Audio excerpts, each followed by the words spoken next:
Canavan in particular for the way he started his proposing tonight.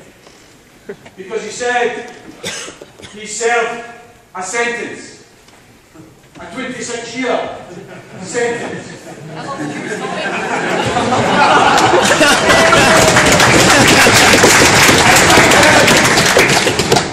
I thank Dennis for making me feel at home, as I've served quite a few sentences myself.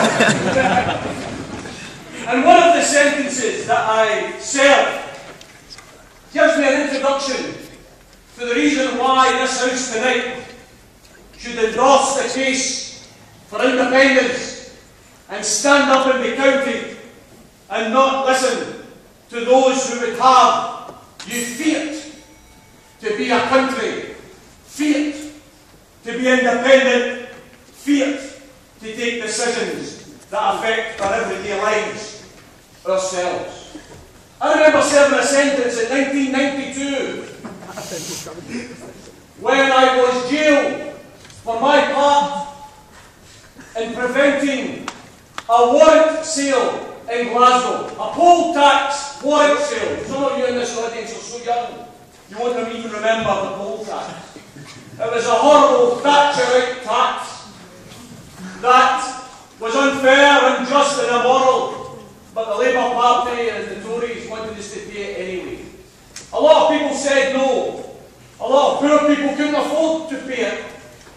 Many of them were persecuted, chased by sheriff officers who were Rottweilers in suits with a licence to break down their doors, remove their furniture and humiliate them publicly by selling their furniture at public auction. I and hundreds of others stopped a warrant sale in 1991 and was jailed in 1992 for contempt of court. Brothers and sisters, the reason that particular episode is important is because it highlights the point that Dennis made in his introduction. Because in the year 1999, Dennis and I were elected to the first Scottish Parliament. And in the year 2000, Dennis and I were involved in moving the private members' bill in my name to abolish warrant sales, to prevent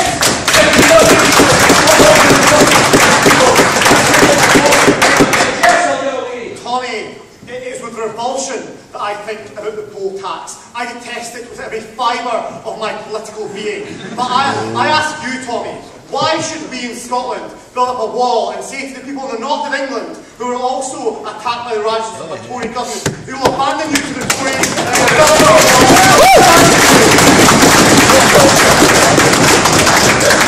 tonight, brother, is not about abandoning anyone in England or Wales.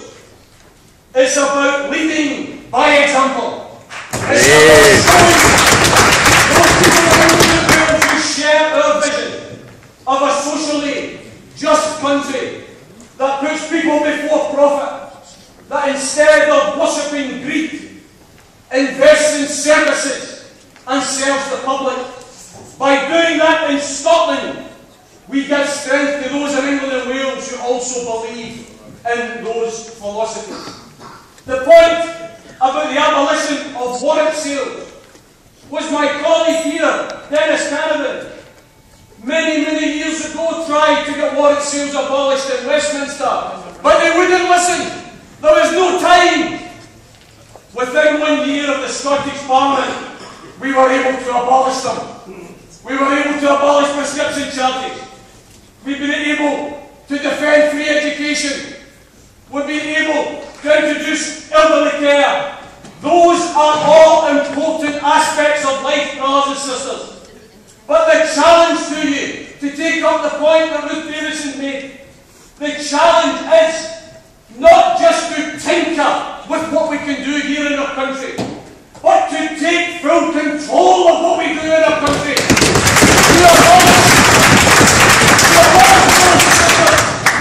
Not just to abolish warrant sales and prescription charges, but to abolish the abomination of nuclear weapons in the Clyde.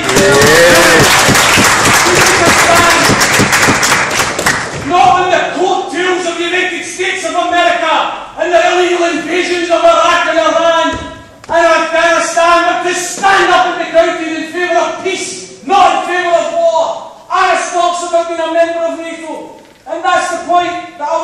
Scotland.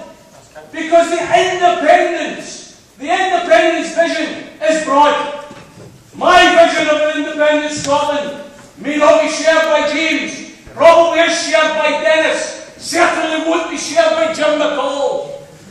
But the point is, as Liz Lockhead has already said, independence is not an end.